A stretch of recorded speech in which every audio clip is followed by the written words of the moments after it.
এই জিন জাতি সৃষ্টি করার পরে আল্লাহ রাব্বুল আলামিন তাদের ভিতরে উগ্রতা দেখতে পাইলেন। কি দেখতে পাইছেন? উগ্র। উগ্র বোঝেন না? উগ্র তাদের ভিতরে বেশি ছিল। সমাজের ভিতরে কিছু কিছু মানুষ আছে, নামাজের কথা বললে ঘাড় ফিরে অন্যদিকে চলে যায়, বলে তোমার নামাজ তুমি পড়ো। কথা ঠিক কিনা? এইরকম উগ্রতামি স্বভাব তাদের ভিতরে থাকার পরে আল্লাহ রাব্বুল আলামিন তাদেরকে ধ্বংস করে আপনাকে আমাকে দয়া করে মায়া করে সৃষ্টি করেছেন। জোরে বলুন সুবহানাল্লাহ।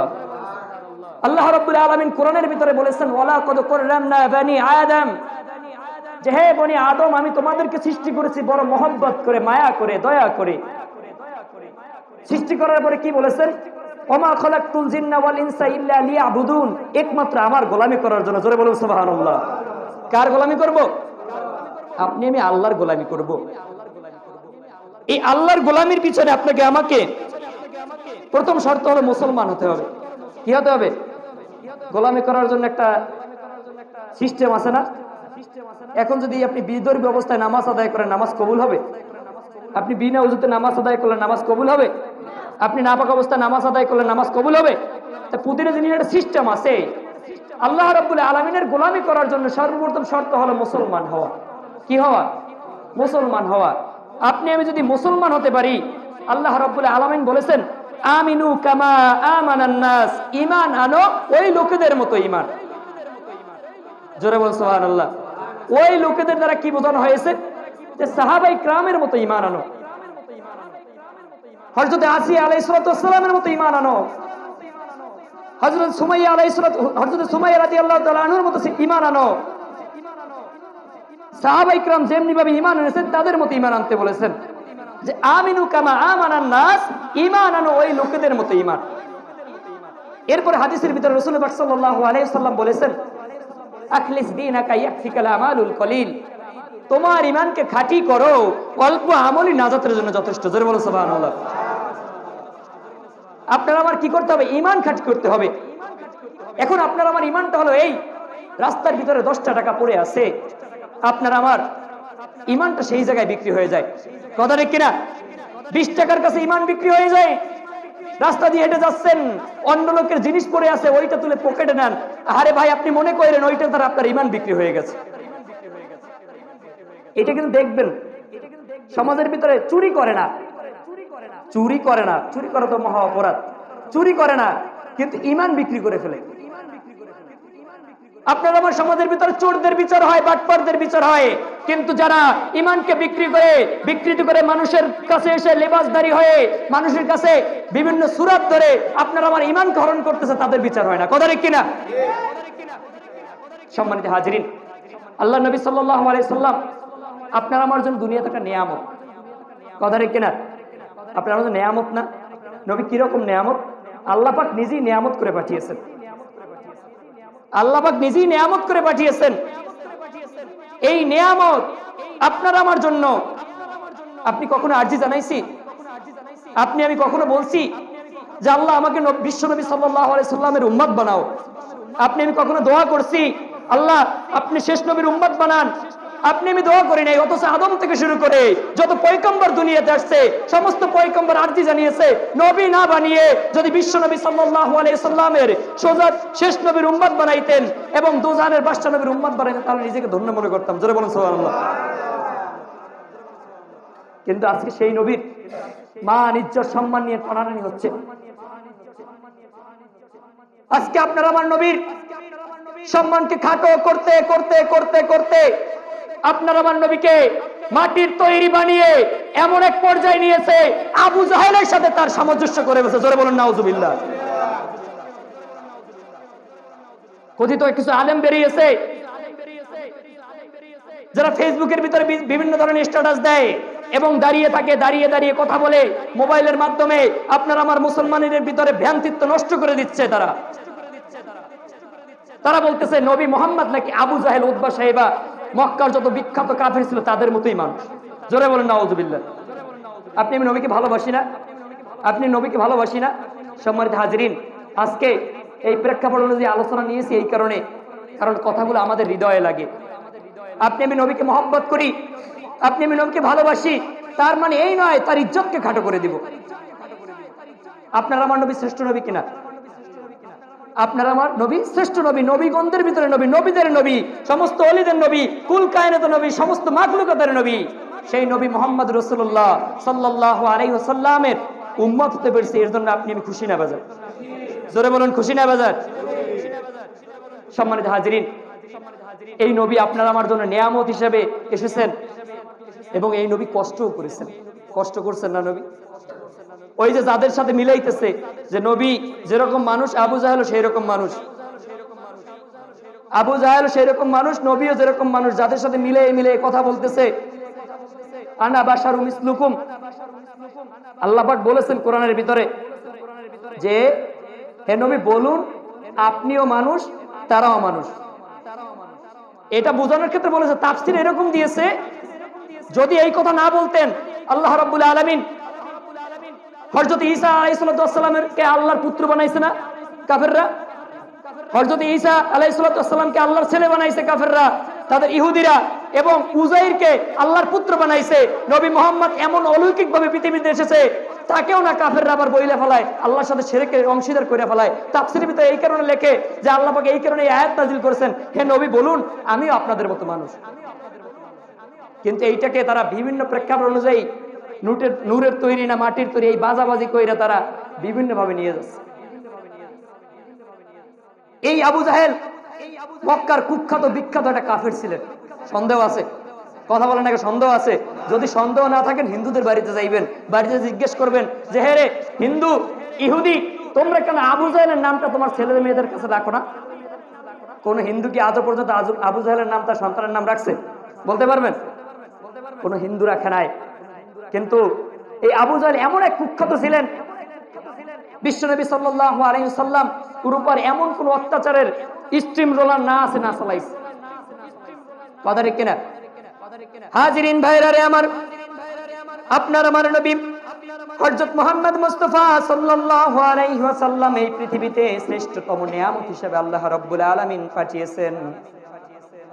আপনার আমার হাবিব সাল্লাল্লাহু আলাইহি ওয়াসাল্লাম শ্রেষ্ঠতম নিয়ামত। এই আবু জাহেল যাদেরকে আপনি আমি কাফের হিসেবে চিনি, আপনার আমার 14 পুরুষ যাদেরকে কাফের হিসেবে চেনে, কিন্তু বর্তমান যুগে এসে আমাদের ভিতরে ভ্রান্তিত্ব নষ্ট করে দিয়ে একে অপরের সাথে টানাটানি লাগাইয়া আপনার আমার নবীর মান সম্মান ইজ্জতকে ছোট করতেছে। হাজিরিন ভাইরা রে আমার, মক্কার বিখ্যাত কাফের ছিলেন, কুখ্যাত কাফের ছিলেন হযরতে মুহাম্মদ মুস্তাফা সাল্লাল্লাহু আলাইহি ওয়াসাল্লামের উপর যারা স্টিম রোলার চালিয়েছেন, যারা বিভিন্ন ধরনের অত্যাচার চালিয়েছেন, তার ভিতরে একজন কাফের হলেন উকবা ইবনে আবু মুইত।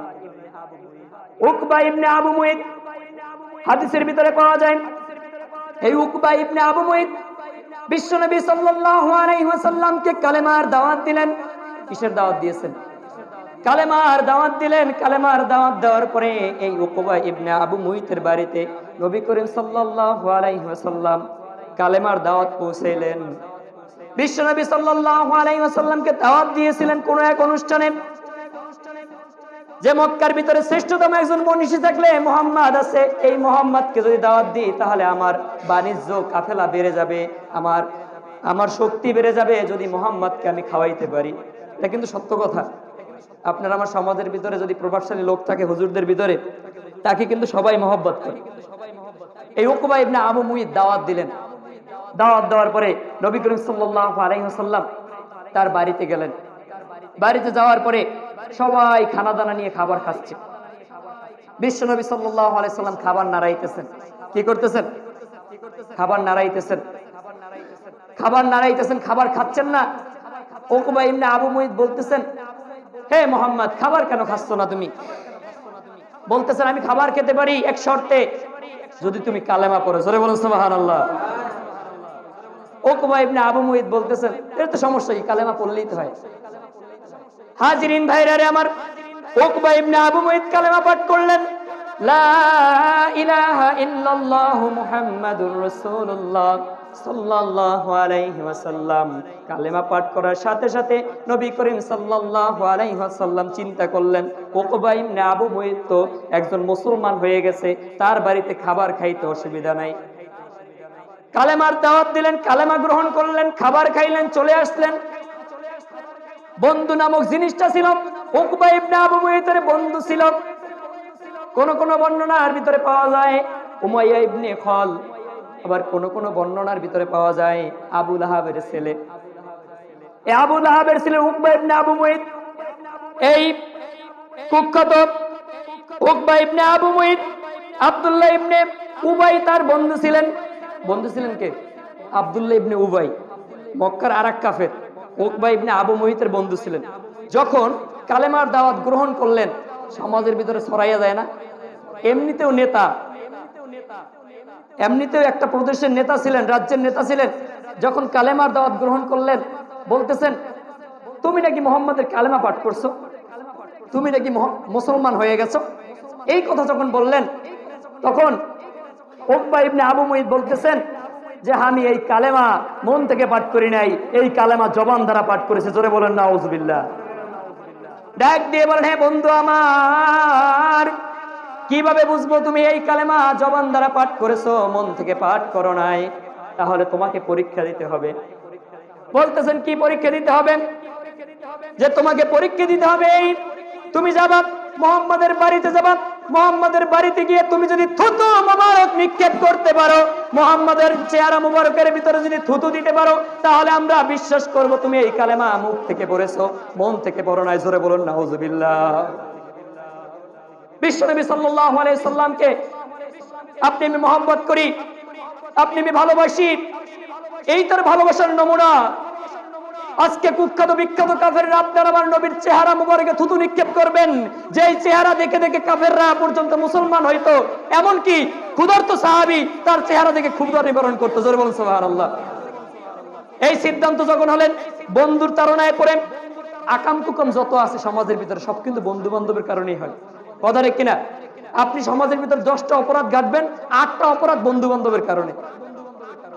এই যে সিগারেট, জীবনে কেউ খায় নাই, নিজ ইচ্ছায় যে আমি একটা সিগারেট টান দিই, এটা বাস্তব কথা। এই সিগারেট নিজ ইচ্ছায় খায় নাই, বন্ধু খাচ্ছে, দোস্ত খা না, আজকে একটু খা, এক টান খা। খাওয়ার পরে পরদিন আবার গেছে কোন এক জঙ্গলের ভিতরে, কারণ ওপেনে তো খাইতে পারে না, জঙ্গলে কিংবা এখন তো সিগারেট খাওয়ার অন্য একটা জায়গা আছে বাথরুম, অধিকাংশ বাথরুমের ভিতরে সিগারেটের গন্ধ আসে। এই হলো বর্তমান যুব সমাজের অবস্থা। যেটাই বলতেছিলাম, বন্ধু বান্ধবের তাড়না এমন একটা জিনিস, যদি তাকে খারাপ বন্ধু, তাহলে আর শত্রুর অভাব নাই, শত্রু দরকার নাই। যদি তাকে একটা বন্ধু থাকে, ওইটা যদি খারাপ হয়, আপনার শত্রুর অভাব নাই। আপনি জীবনে যতবার সিগারেট টান দিচ্ছেন, ওই বন্ধুর তাড়নায় পড়ে।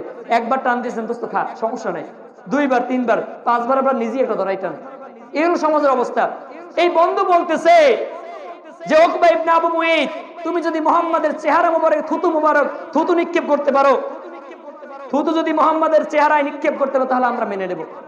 হাজিরিন ভাইরা আমার, নবী করিম সাল্লাল্লাহু আলাইহি ওয়াসাল্লামের কাছে চলে গেলেন। সাহাবায়ে কিরাম তাকিয়ে দেখতেছেন, মক্কার বিখ্যাত কাফেররা সব দলে দলে চলে আসতেছে। আবু জাহেল থেকে শুরু করে আবু লাহাব, উতবা ইবনে আবু মুয়িত, অন্যান্য যারা বিখ্যাত কাফের ছিল, তারা সবাই নবী করিম সাল্লাল্লাহু আলাইহি ওয়াসাল্লামের দিকে চলে আসতেছেন। সাথে ছিলেন এই সদ্য জবানদারি কালেমা পড়া ওই লোকটাও ছিল। আসার পরে সাহাবায়ে কিরাম বলতেছেন, ইয়া রাসূলুল্লাহ, ইয়া হাবিবাল্লাহ, আপনার উপর আক্রমণ হতে পারে। যে না, আমার উপর আক্রমণ হবে না, কারণ ওখানে আমার সাহাবী আছে। বিশ্বাসটা কি দেখুন, ওখানে আমার সাহাবী আছে, আমার উপর আক্রমণ হবে না। আমি তাকে কালকে মুসলমান বানিয়েছি, হয়তো এটা হতে পারে আমার কালেমা পড়ার জন্য তারা আসতেছে। জোরে বলুন সুবহানাল্লাহ। এই ছিল আপনার আমার নবীর মায়া মোহাব্বত। যখন সামনে চলে আসলেন, থুতু মোবারক নিক্ষেপ করলেন। আল্লাহর কুদরতে ওই থুতু মোবারক নবীর শরীরে পড়ে নাই, নবী সরে গেলেন। নবী এমন কান্দা কানছে, পৃথিবীর জমিনে এমন কান্না কাটছে, কারণ নিজের মানুষ হয়ে আজকে কালেমা পাঠ করে আজকে এই নবীর চেহারা মোবারকে থুতু নিক্ষেপ করে। হাজিরিন ভাইরা আমার, ওই নবীর সাথে কাফেরদের তুলনা হবে না, হতে পারে না, কারণ ওই কাফেররা প্রতিটা পদে পদে আপনার আমার নবীকে বাধা দিয়েছে। কথা ঠিক কিনা? হাজিরিন ভাইরা আমার, সেই নবী আপনার আমার জন্য এই দুনিয়াতে রহমত স্বরূপ এসেছেন। আপনার আমার নবী সমস্ত মানুষের জন্য রহমত, সমস্ত ওলিদের জন্য রহমত, সকলের জন্য রহমত, যদি সে মুসলমান হয়ে থাকে। কথা ঠিক কিনা? যদি সে মুসলমান হয়ে থাকে।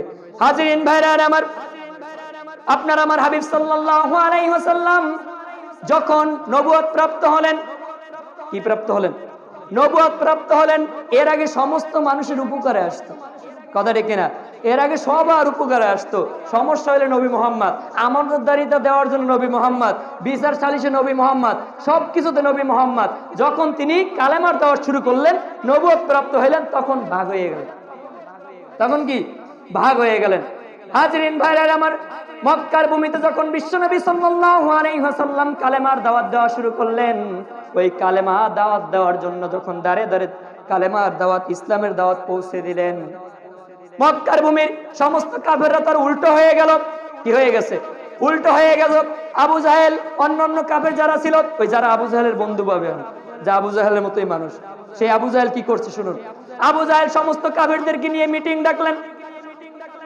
আবু জাহেল সমস্ত কাফেরদেরকে নিয়ে মিটিং ডাকার পরে তারা সিদ্ধান্ত নেবেন নবী মুহাম্মদকে কিভাবে প্রতিহত করা যায়।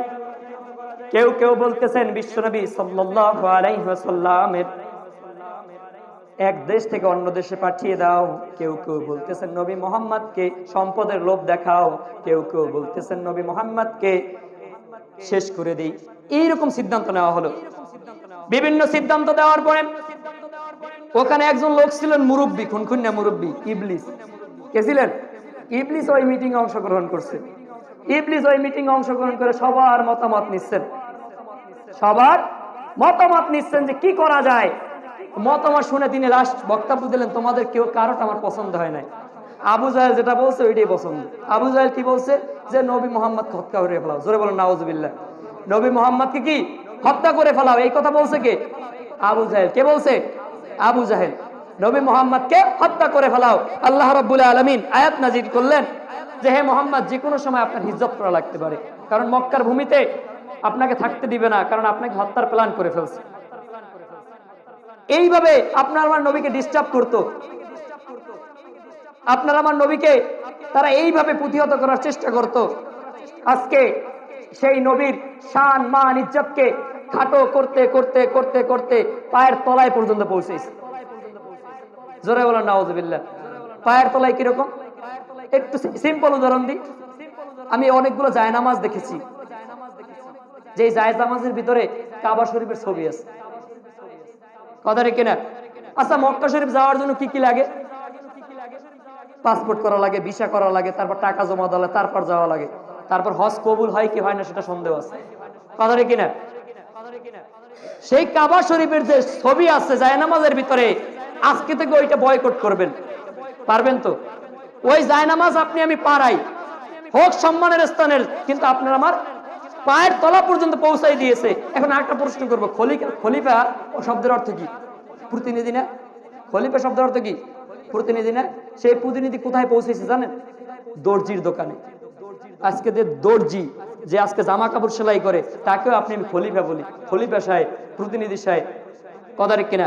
এইভাবে আপনাকে আমাকে ড্রাইভেট করতেছে, ঘুরাইতেছে, ফিরাইতেছে, আপনি আমি দেখি না। আপনার আমার চোখে পড়তেছে না। আপনি আমি নবীকে ভালোবাসি, মহব্বত করি, সবাই বাসি, বাসি কিনা? প্রকৃত অর্থে না মুখের অর্থে? প্রকৃত অর্থে।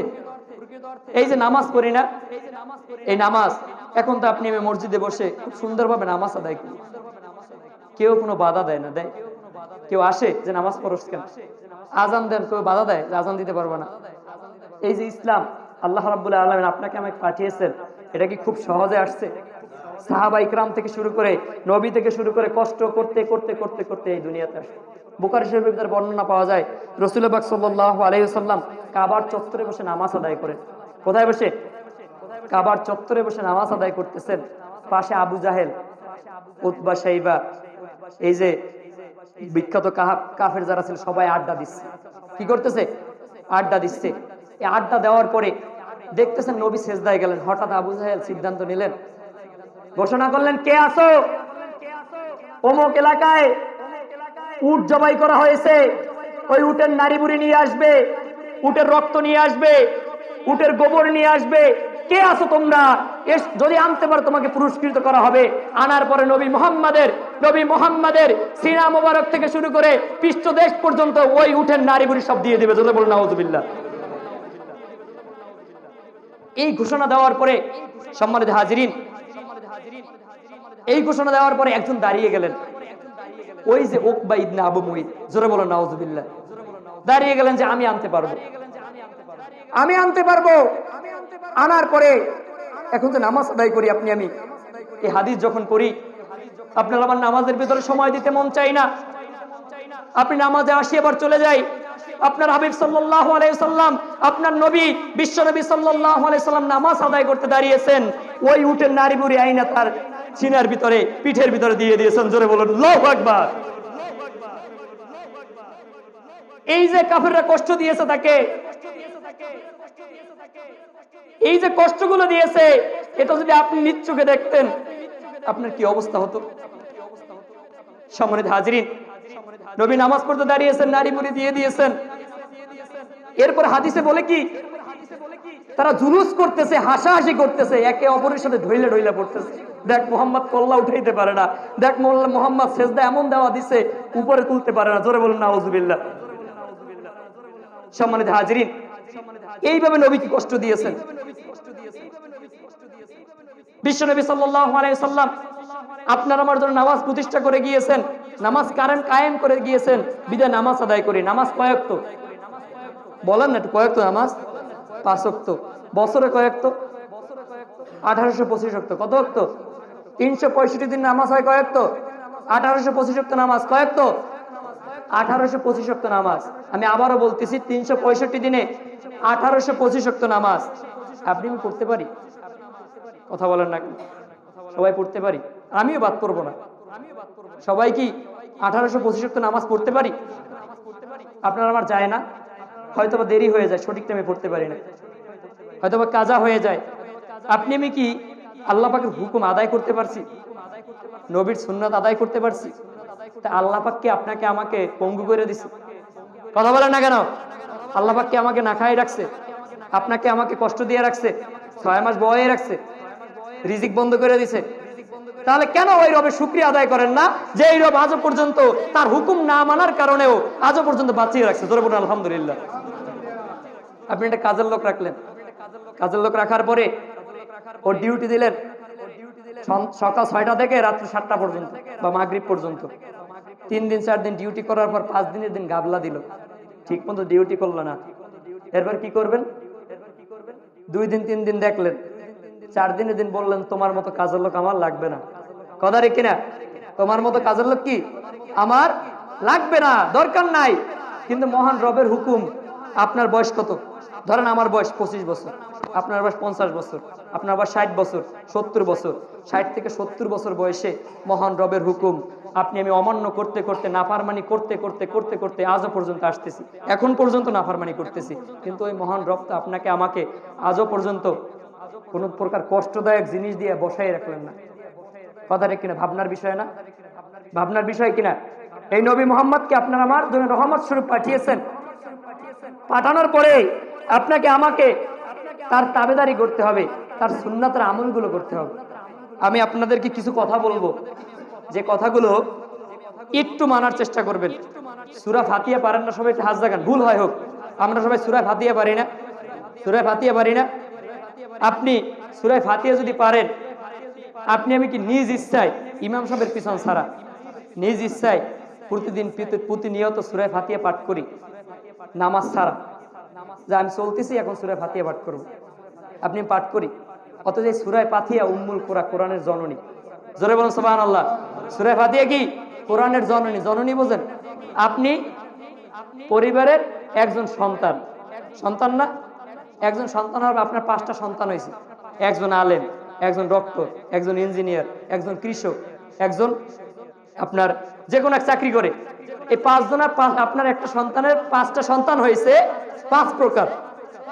এখন আপনি কি সন্তানের পিতা না? সে যদি আমেরিকা যাইয়া ডক্টরি করে বলবে কি অমুকে আমার বাবা। তাহলে কোরআনের জননী কি? সূরাতুল ফাতিহা। এই সূরা ফাতিহা যদি আপনি আমি বুঝি, পুরো কোরআন বোঝা হয়ে যাবে। জোরে বলুন সুবহানাল্লাহ। সূরা ফাতিহা যদি বুঝি তাহলে পুরো কোরআন কি বোঝা হয়ে যাবে। সূরা ফাতিহার ভিতরে কি বর্ণনা পাওয়া যায়? 1ম নাম্বার আয়াত, আলহামদুলিল্লাহি রাব্বিল আলামিন। সমস্ত প্রশংসা আল্লাহ তাআলার জন্য, এই জগৎ সমূহের যিনি মালিক। জোরে বলুন সুবহানাল্লাহ। এখন জগৎ সমূহ দ্বারা কি বোঝায়? এই জগৎ, সাত আসমানের জগৎ, প্রথম আসমান, দ্বিতীয় আসমান, তৃতীয় আসমান, চতুর্থ আসমান, পঞ্চম আসমান, এভাবে করতে করতে যত দূর পর্যন্ত যায়, এই সমস্ত জগৎসমূহের মালিককে? সন্দেহ আছে? জোরে বলেন মালিককে। এই যে আল্লাহ মালিক, সমস্ত জগৎসমূহের মালিক, এই জগৎসমূহের মালিক দ্বারা যে বোঝা যায়, পিঁপড়ে আছে না, পিঁপড়েরও মালিক না? পিঁপড়েরে খাওয়ায় কে? আল্লাহ পাক খাওয়ায়। আপনাকেও খাওয়ায় আল্লাহ, পিঁপড়েরও খাওয়ায় আল্লাহ। তাই বোঝার বিষয় হলো, আপনাকে যদি দায়িত্ব দেওয়া হয় যে এই নিষ্কারার যত মুসলমান ভাইয়েরা আছে, বোনেরা আছে, সবাইকে আপনি একদিন খাওয়াইবেন, পারবেন? এই যে ওয়ার্ডের ভিতরে ধরেন 2000 লোক আছে, সবাই খাওয়াইতে পারবেন? পারবেন না। যদি বলে যে 200 লোক, তাও কিন্তু হিমশিম ব্যাপার বর্তমান বাজারে, কথা ঠিক কিনা? ওই মহান রব আপনাকে আমাকে বিনা কারণে বানাইয়া আপনাকে আমাকে দুনিয়াতে পাঠাইয়ে, ওই যে ওলাকদ কররামনা বানি আদম, আমি বনি আদম সৃষ্টি করেছি বড় মায়া করে, দয়া করে, মহব্বত করে। বনি আদম সৃষ্টি করার পরে তারা যদি ইবাদত নাও করে, তারপর আমি তার মালিক, কথা ঠিক কিনা? ইবাদত না করলে মালিককে? হযরত সুলাইমান আলাইহিস সালাম বলতেছেন, আল্লাহ আমি আমার রাজ্যে যত আছে, তিনি জিন্দের বাচ্চা ছিলেন, সমস্ত জিনিসের বাচ্চা ছিলেন, যা আছে আমি সবাই খাওয়াবো, পারবা না। আল্লাহ বলতেছে কি? পারবা না। আমি পারবো। 6 মাস খাওয়াবো, পারবা না। তাহলে 2 মাস খাওয়াবো, পারবা না। 1 মাস খাওয়াবো, পারবা না। 15 দিন খাওয়াবো, পারবা না। 7 দিন খাওয়াবো, কখনোই পারবা না। ঘটনাক্রমে একক তো রাজি হয়েছে, চেষ্টা চালাও। 6 মাস ধরে চেষ্টা চালাইতেছে, খাবার খাওয়াইতে। একটা মাস এসে সমস্ত খাবার খেয়ে ফেলছে, জোরে বলুন সুবহানাল্লাহ। তাহলে ওই মহান মালিকের আপনি আমি বান্দা, আপনি আমি কি বান্দা। এই বান্দা হওয়ার কারণে প্রথম শর্ত কি আলোচনা করেছি? প্রথম শর্ত কি? ঈমান। কথা বলেন না কেন? ঈমান। প্রথম শর্ত ঈমান। আপনার ঈমান ঠিক তো আমল ঠিক। আপনার ঈমান ঠিক তো কি আমল ঠিক। আপনি ঈমান আনছেন, হাদিস সাক্ষী দেয়, তাকলিস দি রাখা ইয়াকফিকাল আমালুল কলিল, অল্প আমলই নাজাতের জন্য যথেষ্ট। অল্প আমলগুলোকে কি? কয়েকটা আমল বলবো। সূরা ফাতিহা পাঠ, ভুল হয় হোক, ভুল হয় হোক, রব বুঝে নিবে। ভুল হয় হোক, রব বুঝে নিবে। আপনি শিখতে শিখতে আপনার জীবন শেষ হয়ে যেতে পারে। চেষ্টা তো থাকবেই। তাছাড়া যা পারেন ওই দিয়ে সূরা ফাতিহা, এরপর সূরাতুল ইখলাস। সূরাতুল ইখলাস, সূরাতুল ইখলাস সবাই পারি না? কথা বলেন না কেন? পারি না? সূরা ফাতিহা, সূরা ইখলাস যদি পাঠ করতে পারি, তাহলে আপনি যতবার পাঠ করবেন ততবার সব। আপনি যদি সূরা ফাতিহার সাথে সূরা ইখলাস 3 বার পাঠ করেন, আপনার আমলনামায় 1 খতম কোরআন তেলাওয়াতের সব দেওয়া হবে, জোরে বলুন সুবহানাল্লাহ। তাহলে এটা পারা যাবে না? আপনার আমার মুখ থেকে তো অশ্লীল ফাহিশা কথা প্রতি সেকেন্ডে বের হয়, কথা ঠিক কিনা? আমি কিন্তু শুনি, হয়তোবা আমার এলাকায় থাকতে পারে, অশ্লীল ফাহিশা কথা মুখ থেকে বের হয়। আপনি এইটাকে আমলে পরিবর্তন করুন, যে আমি খারাপ কথা বলবো না, আমি আল্লাহর জিকির করব। আপনার আমার জবান থেকে বিভিন্ন প্রকার অশ্লীল জিনিস বের হয়। আরে ভাই, আমি তো বলি গুনাহ তো গুনাই। একজনকে মেরে ফেললেন, ওটাও গুনাহ। আপনি একজনকে রাগের মাথায় গালি দিলেন, ওটাও গুনাহ।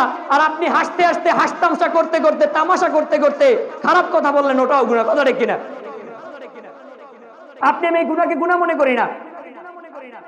যদি আপনি আমি গুনাহকে গুনাহ মনে করতাম, বিশ্বনবী সাল্লাল্লাহু আলাইহি ওয়াসাল্লামের সাহাবী কবরের পাশে গিয়ে দাঁড়াই দাঁড়াই কাঁদতেন, বলতেছেন, আহারে এখানে সারা জীবন থাকতে হবে, এখানে থাকতে হবে, কেমনে থাকবো? সামান্য লাইট ছাড়া অন্ধকারের ভিতরে হাঁটানো যায় না। হাঁটতে পারেন? লাইট জ্বালাইবেন না, একলাই হাঁটতে থাকবেন, নাম তুলে যাইবেন। উষ্টা খান কয়টা যে আমি লাইট জ্বালাবো না, হুজুরে কইছে লাইট জ্বালাবো না, যাইতে পারবো না বলে যাবো। অন্ধকারের ভিতরে দেখবেন কয়বার কোন জায়গায় পড়ে, পড়ছে না, তারপর রাস্তা চেনেন যে হিন্দিন যাইতে হইবে, কিন্তু তারপর উষ্টা খাইবেন, তো কবরে থাকবেন কেমন? সম্মানিত হাজিরিন, আপনি যাই করেন না কেন, রাসূলের সুন্নাতকে আগলে ধরেন। রাসূলের সুন্নাত মানতে কষ্ট হয়, একটা সুন্নাতকে আগলে ধরেন। আপনি একটা সুন্নাতকে আপন করে নেন। আপনি রাস্তার ডান পাশ দিয়ে হাঁটেন, যেটা নবীর সুন্নাত, এটা মনে করে হাঁটেন। আপনি ডান হাত দিয়ে পানি খান, এটা নবীর সুন্নাত। আপনি টুপি মাথায় দিয়ে রাখেন, এটা নবীর সুন্নাত। কিন্তু আপনি আমি এটা করতে জানি না। আপনার আমার করতে গেলে পেস্টিজে বাজে যে আমি অনার্স মাস্টার্স কমপ্লিট করছি, আমি যদি পাঞ্জাবি গায়ে দিই কেমন দেখায় না? কথা রে কিনা? আমি যদি টুপি মাথায় দিয়ে হাঁটি কেমন দেখায় না? আহারে ভাই, এই যে দুনিয়ার শিক্ষা দুনিয়ায় থেকে যাবে, ওই রসুলের সুন্নাতের আমল, রসুলের ভালোবাসার আমল কবর দেশ পর্যন্ত যাইবে। সম্মানিত হাজিরিন, জুমার আলোচনা বেশি দীর্ঘায়িত করব না। আল্লাহ রাব্বুল আলামিন আপনাকে আমাকে বোঝার মতো তৌফিক দান করুন। সকলে আল্লাহুম্মা আমিন। যা আলোচনা করেছি সে আলোচনা অনুযায়ী আমল করার মতো তৌফিক দান করুন। সম্মানিত হাজিরিন, মনে রাখবেন, একটা কথা মনে রাখবেন, কথাটা হলো এই যে আপনি আমি সারা জীবন দুনিয়াতে বাঁচবো না। বাঁচবো? বাঁচবো না? বাঁচবো কিনা? সারা জীবন বাঁচতে পারবেন? যারা নামাজ আদায় করেন না তারা কি কাগজে লিখে দিতে পারবেন যে আমি কালকে পর্যন্ত বাঁচবো? পারবেন? আপনি বলতেছেন পারবেন না, তাহলে কথাটা মিথ্যে হয়ে গেল না? কথা বলেন না কেন? আপনি বলতেছেন পারবেন না, আমি তো বলি তাহলে এটা মিথ্যে কথা হয়ে গেল। কারণ আপনি পারবেন বিধাই তো নামাজে আসেন না, আপনি পারবেন বিধাই তো আজান দেয়, আপনি কান ঘুরে অন্যদিকে চলে যান, জুমার সময় হয়ে যায় কিন্তু জুমা আপনি কবুল করেন না, আপনি কাজে ব্যস্ত থাকেন। আপনি তো গ্যারান্টি দিচ্ছেন কাজের মাধ্যমে, আপনি জবান দ্বারা বলতে পারেন, এটা তো মিথ্যা হয়ে যায়। আপনার জবান যদি ঠিক থাকে, তাহলে আপনি যদি মুসলমান হয়ে থাকেন, তাহলে জবান দিয়ে অনুযায়ী কাজ করবেন। এক লোক যদি টাকা পান, টাকা পাওয়ার পরে যদি টাকা না দেয়, তোর জবানই তো ঠিক নাই, তুই মুনাফিক। কথা ঠিক কিনা? অথচ আল্লাহ পাক বলেছেন যে নামাজ আদায় করে, আপনি আদায় করছেন, তাহলে নামাজ পড়বো। ওই যে কলু বালা আলাস্তু বিরব্বিকুম, আমি কি তোমাদের পূর্ব নই? বলেছিলাম কলু বালা, যে আমি আমাদের পূর্ব। আল্লাহর স্বীকারোক্তি ওইখানেই মান্য নিচ্ছি, যে পূর্ব বিদেশ যা আপনি হুকুম করবেন সবই মান্য নেব। নামাজ আগলে ধরবেন, নামাজ আগলে ধরবেন। আউয়ালু মা ইউহাসাবু বিহিল আবদু ইয়াউমাল কিয়ামাতিস সালাহ, কাল কিয়ামতের দিন নামাজ সর্বপ্রথম হিসাব হবে। আল্লাহ পাক আপনাকে আমাকে বোঝার মতো তৌফিক দান করুন। সকলে আল্লাহুম্মা আমিন। আসসালামু আলাইকুম ওয়া রাহমাতুল্লাহ।